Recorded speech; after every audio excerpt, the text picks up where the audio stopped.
Hi, good afternoon, and welcome to CIO Leadership Live. I'm Mary Fran Johnson, your host for today's broadcast, and also the CEO of Mary Fran Johnson Media. We produce CIO Leadership Live with the generous support of my colleagues at CIO.com and the CIO Executive Council. We're streaming live right now to you via LinkedIn and Twitter, and we welcome anyone who has joined us for the stream today to join the conversation with questions of your own for my guest. We'll be watching for those questions and passing them along to our guest today. My guest is, and our CIO that we're featuring is Andy Rhodes, who is the Chief Information Officer of UNICEF USA. Andy is responsible for this humanitarian organization's technology, digital, and data transformation, as well as ensuring the secure and ethical use of its systems and data for the benefit of children around the world. The United Nations Children's Fund is a globally respected humanitarian aid organization working in more than 190 countries, including many of the world's toughest places to survive. Protecting the world's most vulnerable children is a core UNICEF mission, and that means delivering everything from healthcare and immunizations to nutrition, safe water, sanitation, basic education, and emergency relief. Before Andy joined UNICEF USA, which is headquartered in New York City, he spent 30 years in the commercial private sector, holding IT leadership roles at the USGA, Publicis, and Mattel. Prior to that, he consulted on e-commerce and marketing systems and a lot of data warehousing with global organizations such as Nike, Victorinox, Singapore Airlines, and Estee Lauder.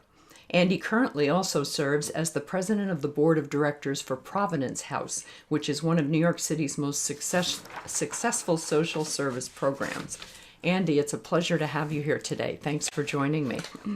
Hi, Mary Fran. It's great to be here. Thanks for having me. Excellent. Let's start out where I feel like we always start out now, where we all live in the midst of the COVID crisis. And I wanted you to talk a little bit about the impact of that on both UNICEF USA and the broader landscape of other humanitarian organizations like yours. Well, I think like everyone, our workforce was impacted by COVID-19. We were the first on the ground in China, so we had a little bit of a heads up as to what was coming our way.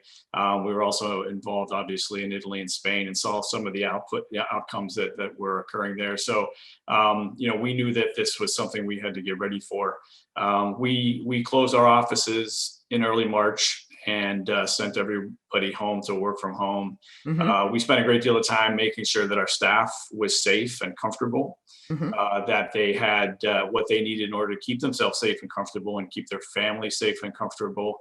And we went to work making sure that they then had the tools to be able to continue to do the work that has never been more necessary than it is right now. Well, that's so true. I was, when we were talking before the broadcast here, I was mentioning a statistic that I saw that children are often the forgotten victims around the world in this, and that the children living in poverty has soared to over 1 billion now, a 15% increase in just 6 months. Yeah, that's exactly right, and their access to education is severely impacted now. So there's the work that organizations like UNICEF and other organizations do has never been more important. Yeah. Well, tell us more about how and where UNICEF USA fits into that global organization, and especially in terms of the importance that the USA division or part of the organization has on funding. So UNICEF USA is what's called a national committee. Mhm. There are 38 national committees that make up the UNICEF National Committee family, if you will. And predominantly, our job is threefold. Number one is fundraising.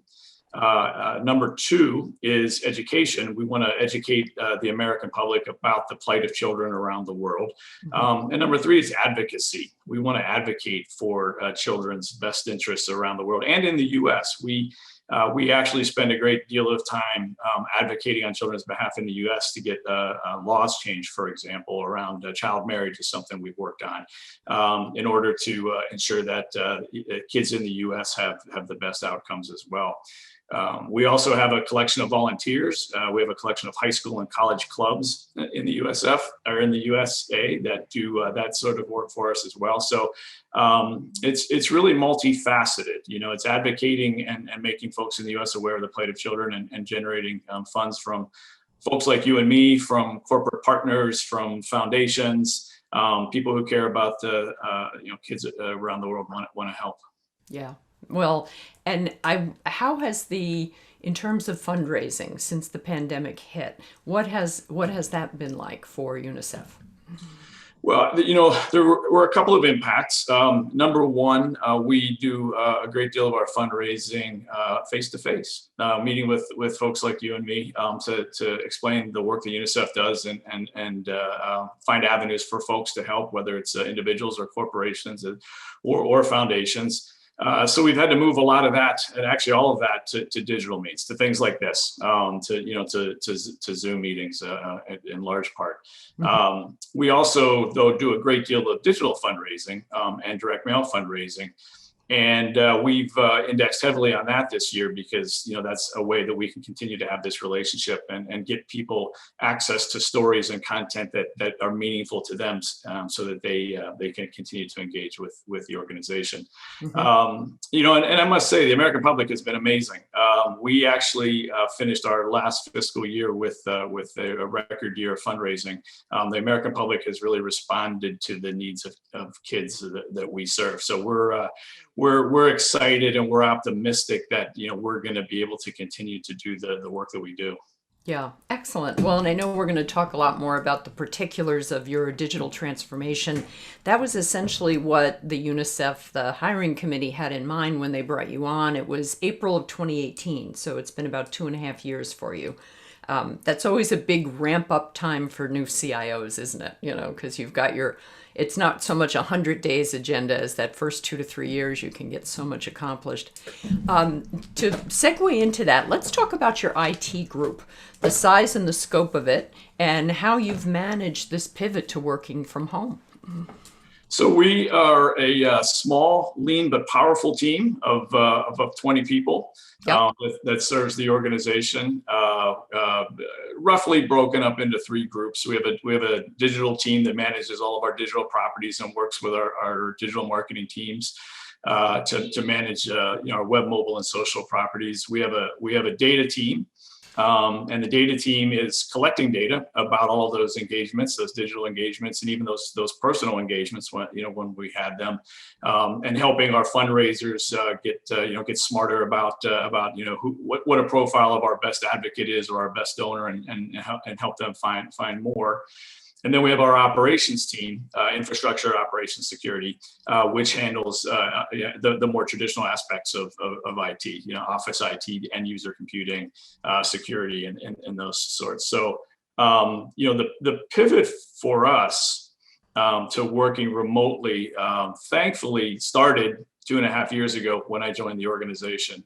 Mm-hmm. One of the things that I wanted to do was make sure that our folks had the best tools that we could afford, that were right, fit for us, and that would enable them to do the amazing work they do to reach our fans and our donors and our supporters.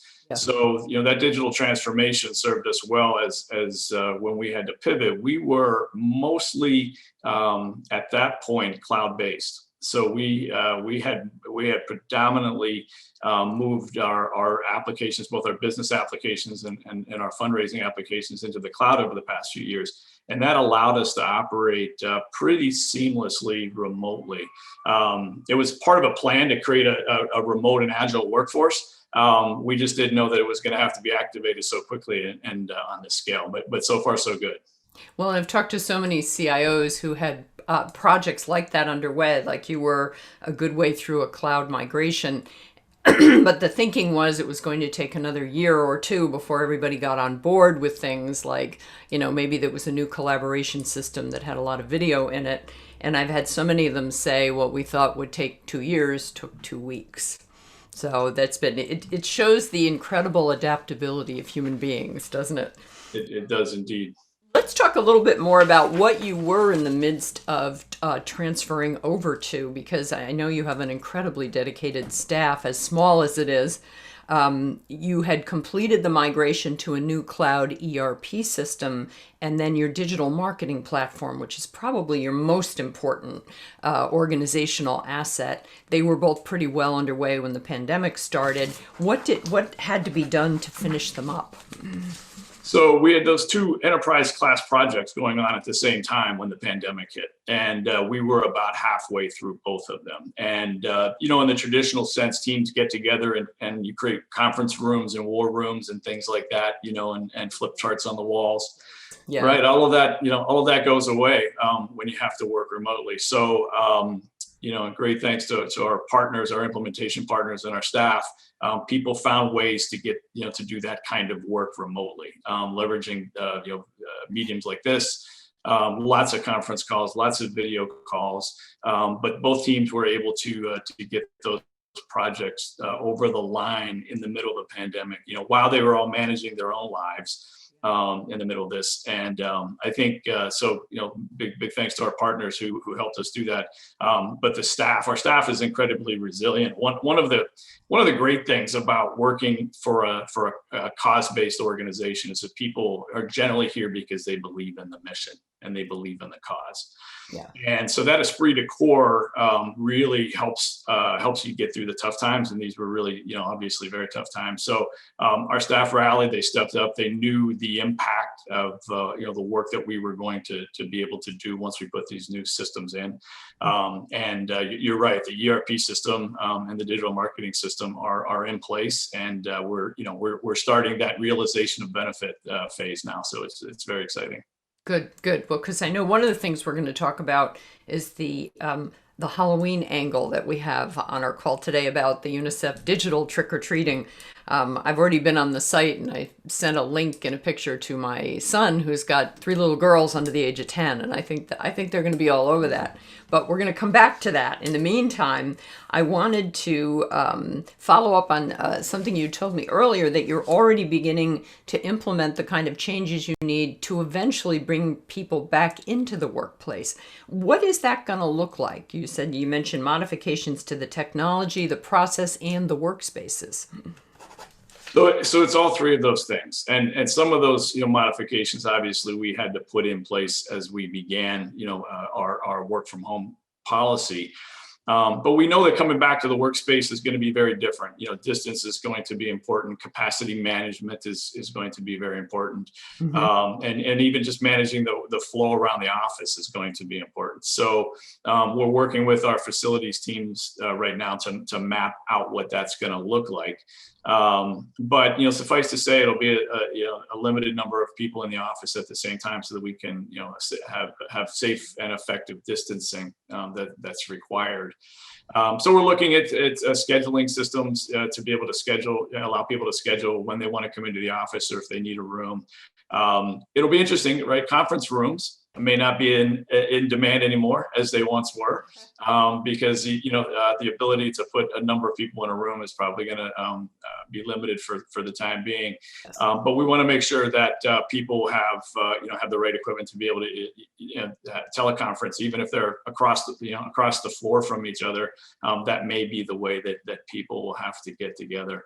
And part of that is just making sure that people feel comfortable and safe. We've made the decision that we're not returning to the office until next spring. However, we know that there will be some people that for various reasons will need to come into an office, or maybe want to because they don't have a great space to work at home. We want to accommodate that. Right. So we'll in limited fashion through the course of the spring, we'll start allowing people to come back to work in the office. Have you given much thought to or talked with the CIOs about the things that will be permanently changed by this? I don't think I've talked with a CIO in the last 6 months who believes that we'll be 100% back to the way things were ever, that this is going to have some really lasting and permanent changes, probably many of them for the good in terms of the flexibility of where we work and all. Are you pretty much in that camp as well? I am, definitely. And I think as part of the leadership team, we've had quite a bit of conversation about that we believe that we have a workforce that has the resilience and the ability to continue to work in a variety of places and circumstances. So we're going to be comfortable enabling that. But at the same time, there are aspects of the job which are important. The face-to-face sort of contact is important. One of the things that comes to mind is when you bring junior staff on board. For a junior staff member to have the ability to sit in a conference room and watch how senior leaders behave and act in a conference room, and how they carry themselves in public and those sorts of things. Aside from the technical skills, there are those social skills, those corporate social skills you learn by being around, other people and other leaders that I learned a great deal from, as I was coming up through the ranks, if you will. So I'm not sure that anybody has an idea how to solve for that. But that's sort of one of the concerns that I have, and I think a lot of us have, is how do we enable the creation of those corporate social skills that happen through face-to-face interaction. That's a great point. I've seen a few articles where, the headlines are things like, have we all lost our social skills in the last 6 months? Do we, especially, and I think for IT people who are largely, they're deeper thinkers and introverts to begin with. A lot of them have engineering backgrounds and systems backgrounds, and they really never saw themselves as, marketing and sales extroverted types of people. And a lot of times those articles have been authored by people who are saying, wow, what's going to happen to the abilities that I had developed about making idle chit chat and that sort of thing. One of the things you had mentioned that you're doing, like as a CIO, to kind of alleviate the stress and to encourage more of this relaxed social interaction, you mentioned your Beyond the Bubbler program. Talk about that a little bit. We have a great people team. Our chief people officer and his staff have done a really great job of coming up with ways to recreate that water cooler situation, if you will, where some of the best decisions get made, it seems, but certainly some of the best relationships get built. And they've created this program called Beyond the Bubbler, where people will come together for 30 minutes, and it's an invitation to anybody in the organization to participate. The people team will have a series of table topics, if you will, and then randomly assign the folks who have joined to breakout rooms. And in the rooms, those folks are asked to discuss the table topic. It's fun things, it's interesting topics, but the idea is to kind of create that getting to know you opportunity that you miss when you're not in the office. So we also have created working groups that get together to talk about being a parent and homeschooling or caring for an elderly family member who's in the home. We've tried to create those, even exercise. There are exercise groups that the people team have created. So we're trying to find ways to recreate those great experiences that happen whenever you do have face-to-face contact that are so important to the fabric of an organization. Yeah. Well, I think that's great. And even if there's no way to replicate the actually being there in person experience, just the fact that senior leaders are making the effort, I think, counts for a lot. And let me just stop for a moment and say, if you're just joining us now as we are live streaming onto LinkedIn and Twitter, I'm Mary Fran Johnson, and I'm here with Andy Rhodes, who is the CIO of UNICEF USA. And what we're going to talk about in our remaining time here are lots of ways that the job of CIO is adapting in our post-pandemic world. And we also have a special treat. We're going to talk about trick-or-treating and Halloween and what UNICEF is, how they've taken that whole process digital. So if you're joining us and you have any questions for Andy, please go ahead and input those. We have an editor watching them and we'll pass them along. I keep using that Halloween teaser. I'm not ready to get to it quite yet. I wanted to ask you about overall priorities as a CIO when you have to cast your mind back 6 to 8 months to now.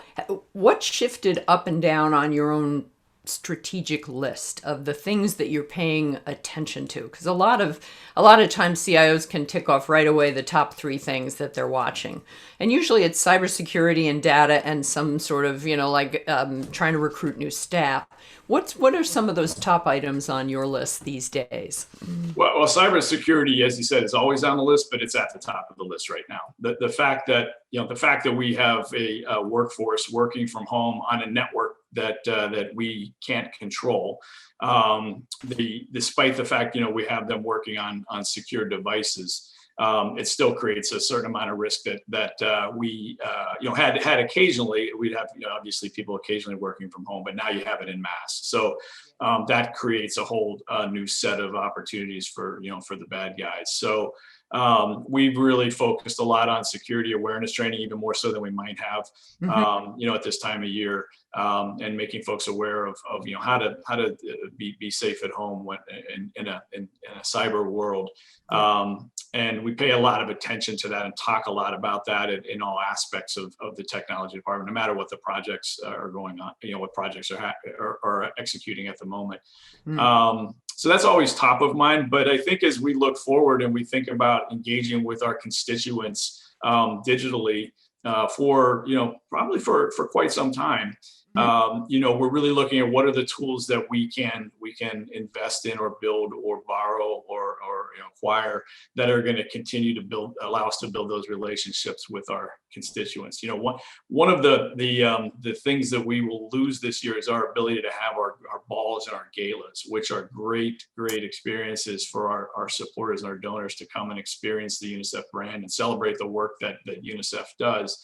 So we're looking at ways we can supplement that, or with some digital experiences, and we had a digital a telethon, if you will, earlier in the year that was very well received, and we're looking for other opportunities to do that throughout the year.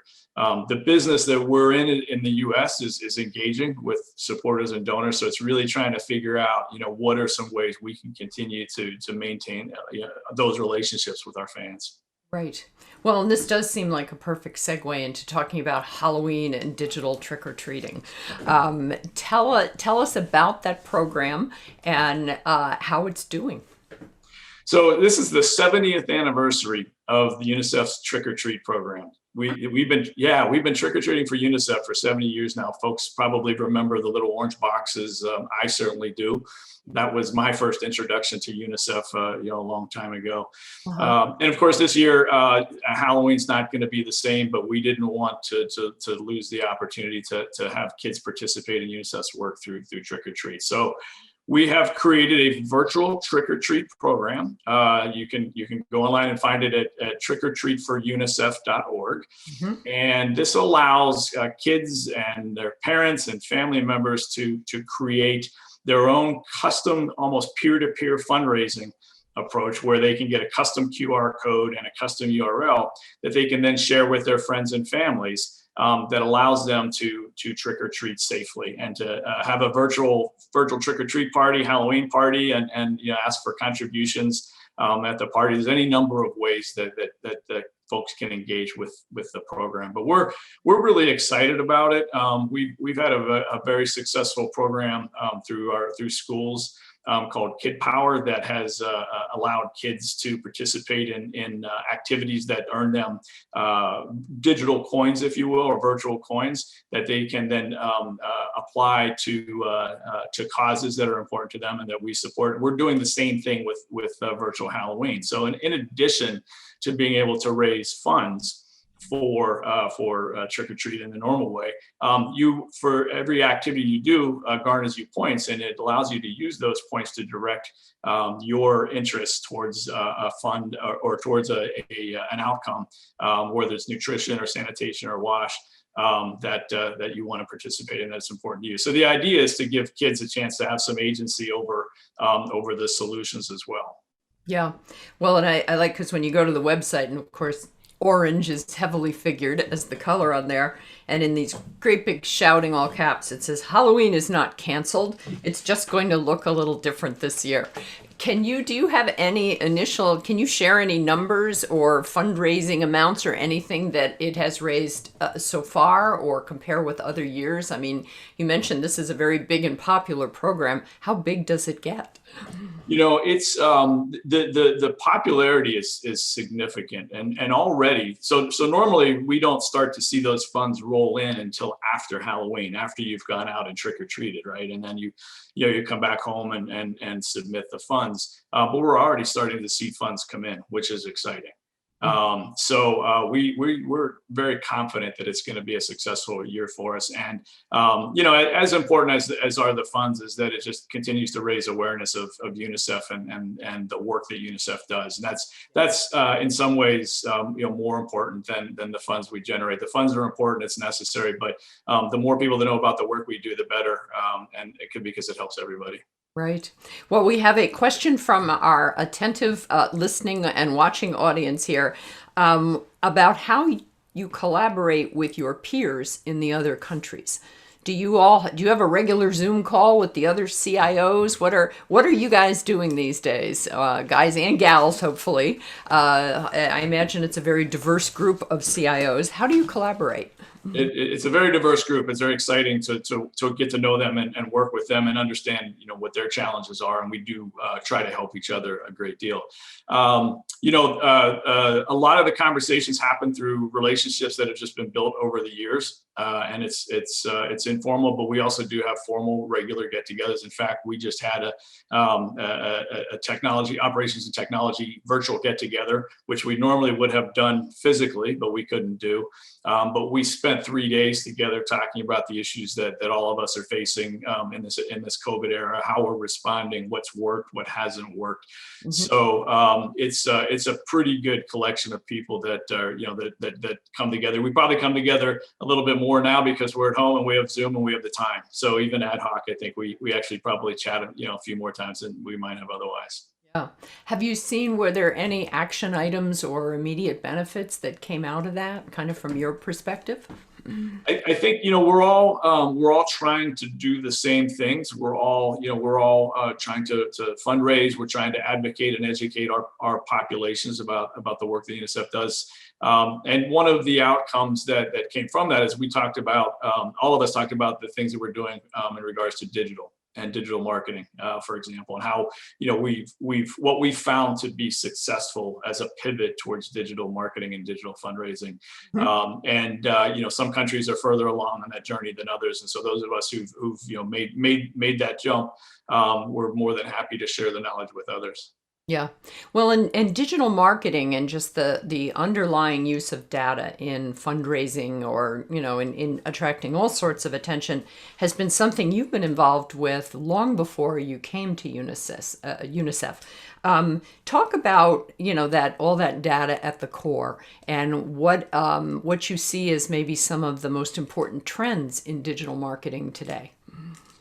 Well, the great thing about being in digital is that every interaction is tracked and captured, and there's a tremendous amount of data that gets generated out of those interactions. And what we've been focusing on is using that to understand what is the profile of our best supporter, of our most interested person. What is their age group? What is their geography? What mediums do they like? What messages do they really respond to? And we've been doing everything we can to pull that data together. We've invested in a data warehouse platform that allows us to aggregate all of that data, all of that unstructured data, and turn that into meaningful insights. We work with a number of partners as well in our digital marketing space who do a great job of helping us hone in on that. We want to kind of paint that complete picture of a donor or a supporter, whether they engage with us online, offline, through an event, through Trick or Treat, through Kid Power, any of our other programs that we have. It's about putting the audience member or putting the donor at the center and allowing them to engage with us in the way they find most meaningful and most impactful, and then understanding what those engagements are, what the outcomes were, and creating more of those engagement opportunities. Yeah, well, that sounds so familiar. A lot of the CIOs I talk to have that customer at the center focus, and essentially anyone in the world can be one of your customers, can't they? I mean, it's just anyone who's willing to donate. Exactly, and to advocate. We actually do a lot of advocacy work, and we ask folks to write their congressperson about a particular law that's of interest to helping children here in the U.S. So we use digital channels not just for fundraising but also for advocacy and education. Of course.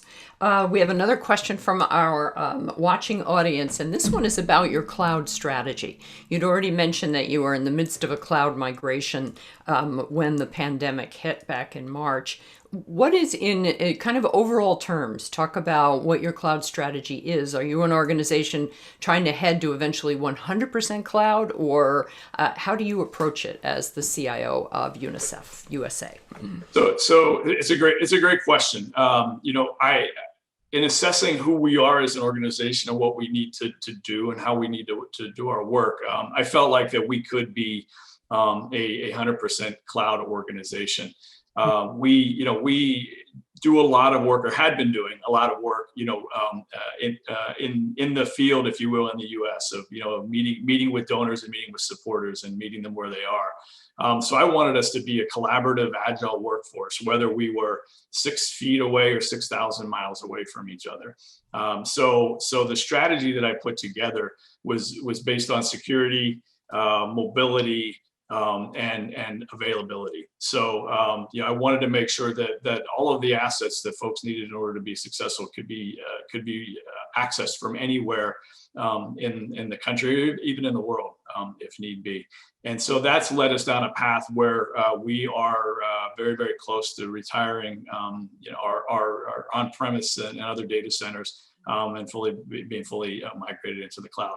But that's going to give us that ability and that freedom to be anywhere, and meet our supporters and our donors where they are. Okay, excellent. When you think about the pandemic as kind of a long duration event, something that all that wishful thinking we all had last spring, has pretty much fizzled away. What do you think, what kind of issues does it pose for chief information officers specifically, in your field and also in your experience in other parts of the commercial sector? How are you thinking about it differently now, the kind of the job of CIO? I think even more so, it's going to be about enablement. Enabling our workforce to be successful in new ways and new spaces that we actually probably don't know what they are yet. And so it's about creating the flexibility to be able to spin things up when the opportunities present themselves, or when the needs present themselves. So I think more, and I think this has been an evolution. I've talked about this, with colleagues. Evolution in the last 5 to 10 years as CIOs.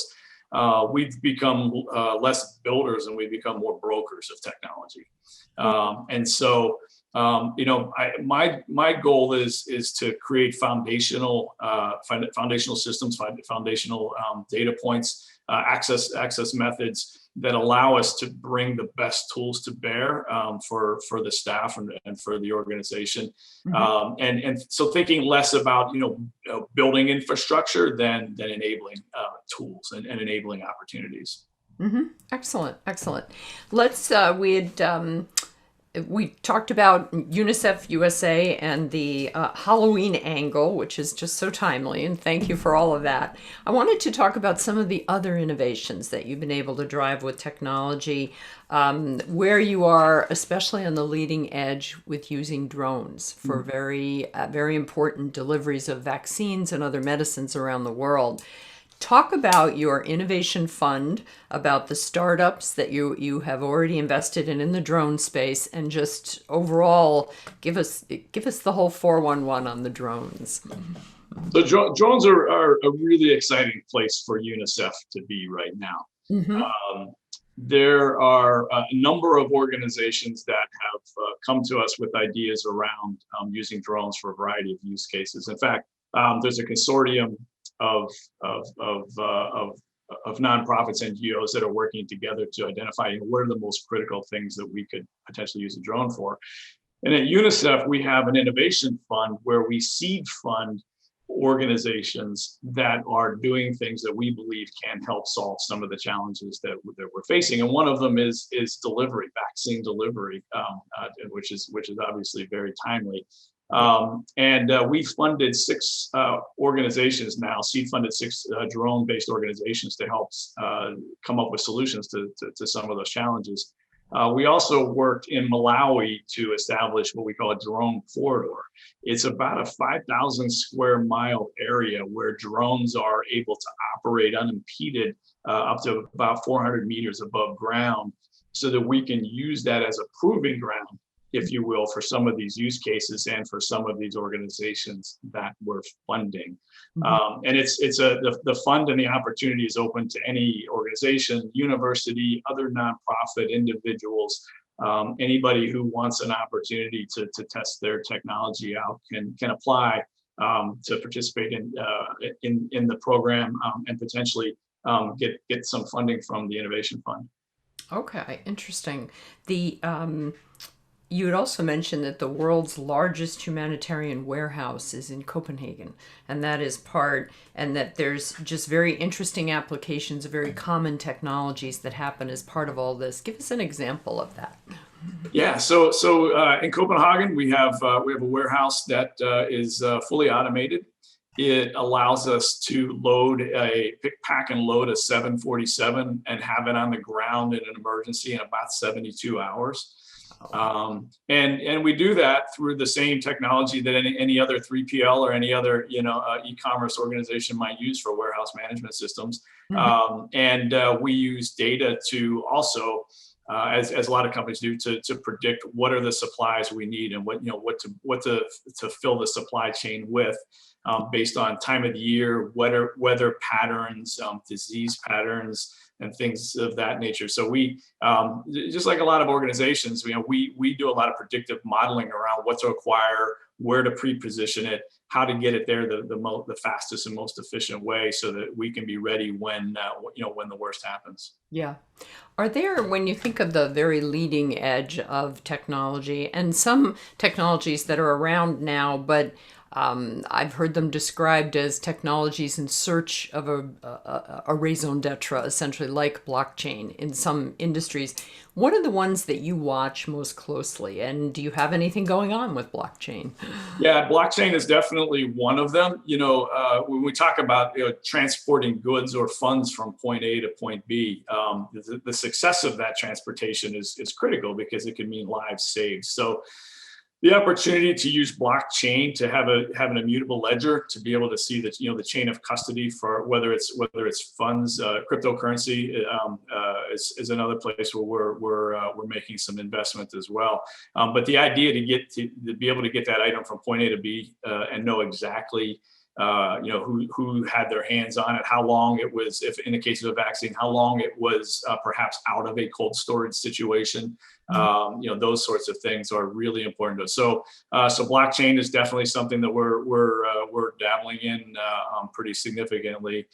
We've also set up, as I said, we set up a cryptocurrency fund where folks can actually donate Bitcoin and Ether to UNICEF, and we use that currency to then acquire goods and services. So it gives the donor the opportunity to see exactly where their contribution is going, which is pretty unique and pretty revolutionary, and I think allows us to see the impact, to directly see the impact of those contributions. Yes. Well, and you've got ways that you provide that information now. Like, you can tell people that donate $100 exactly what that will buy. Talk a little bit about the technology behind that and how you deliver that information. We know what it costs to acquire, for example, a ready-to-eat meal or a case of ready-to-eat meals. And so, we're able to broadly, share that, $100 donation buys X cases of ready-to-eat meals, and we know that those save so many lives, which is really, really exciting. But UNICEF recently has created an open data project that creates data in data stores that folks can access at data.unicef.org, that allows folks to see program outcomes. And to look at program effectiveness, and to use data and to even do their own analysis to be able to, to determine there are better ways to, to deliver some of the programs that we do. So we know that some of the best ideas are delivered through the public-private partnerships, and we want to make that data as available as we can for the folks who want to help. Okay. And when we think about all of the different ways that you're using data around the world, it also kind of leads to to thinking about the way people are able to access data, which of course involves internet access. You have another important effort underway, the GIGA program. I want you to talk about that a little bit.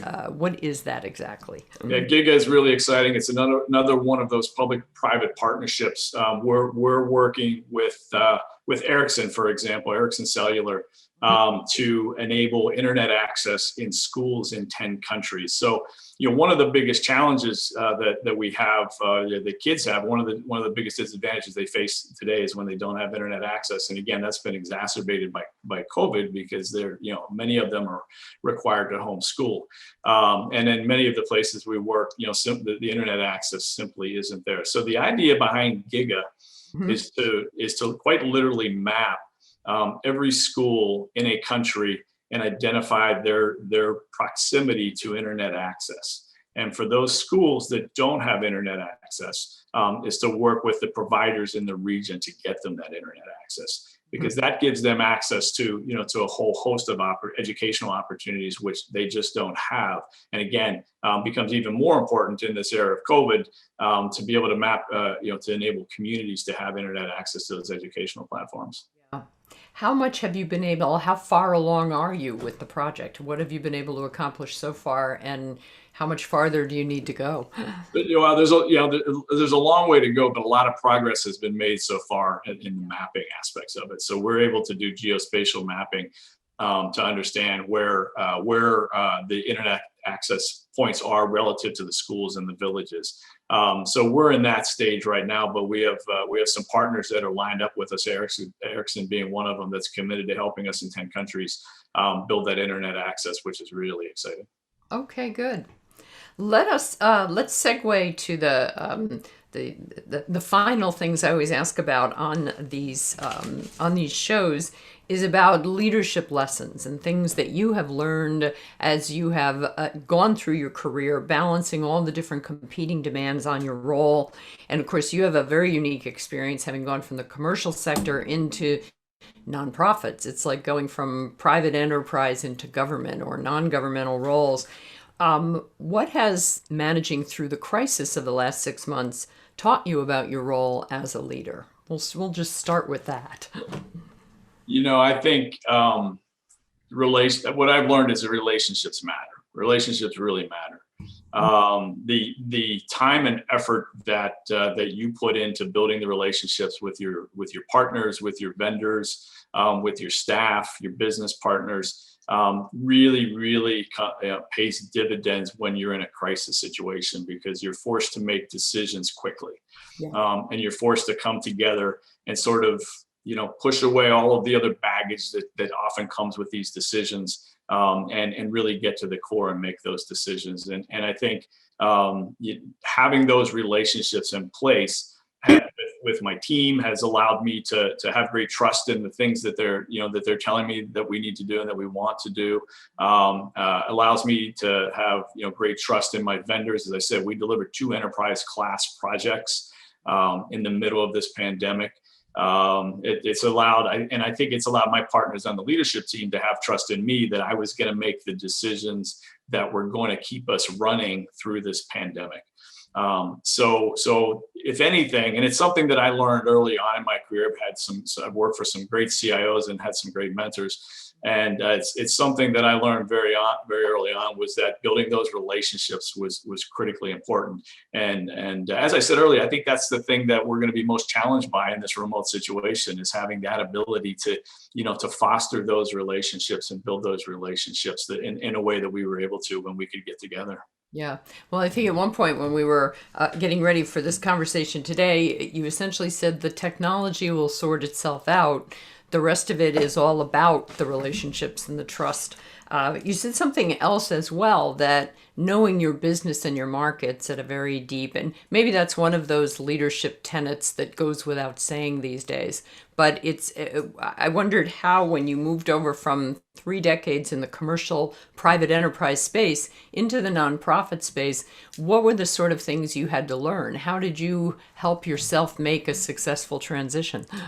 Well, I was excited by the opportunity to do this work. My wife and I had traveled around the world and had seen UNICEF and these other organizations at work. And so when the opportunity came, I was just thrilled. And I just started calling everybody I know who might have had some business in this nonprofit space or had done business with UNICEF or any of the other organizations, to really understand what that space was all about and what made it successful and what technology could do. And then when I got on board, I talked to everybody that I could in our organization about the work they do and what's important to them and how they operate and often in the nonprofit spaces, what I found was that organizations aren't always great about investing in themselves. Because of course, every dollar you spend on yourself, you don't spend on your cause, which is, always an important consideration.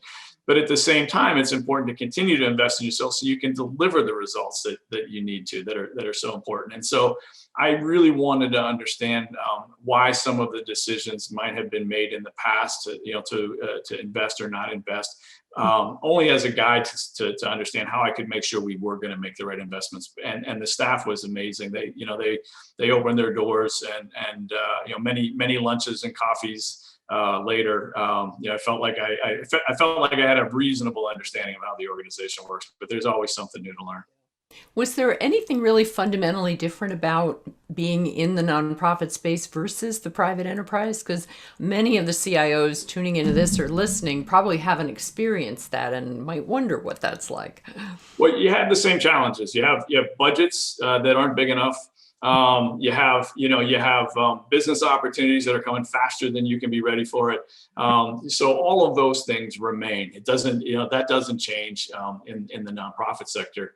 But the decision making is a lot more clear. There's a lot more clarity in that we all know why we're here. We all know what the decision is going to lead to, and that's an outcome for kids.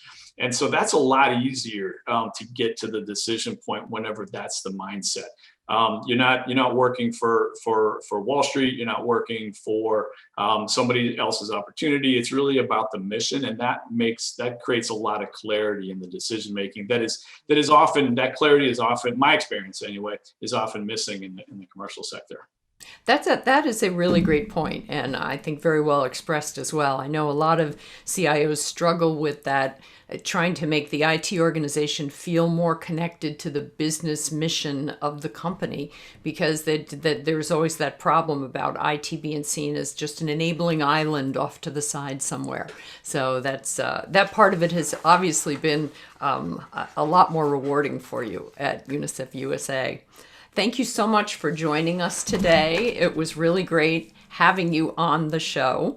I want to encourage our audience to, if you joined us late here, don't despair. You can watch the full episode today later on CIO.com or on YouTube.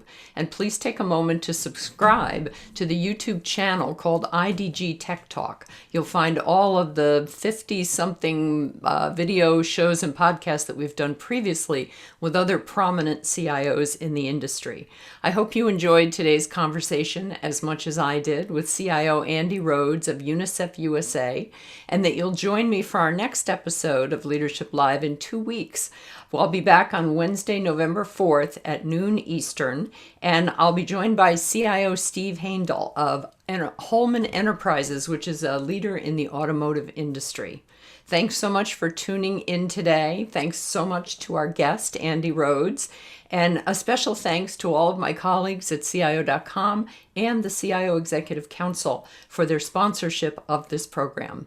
Stay safe and well out there, and we'll see you back here next time.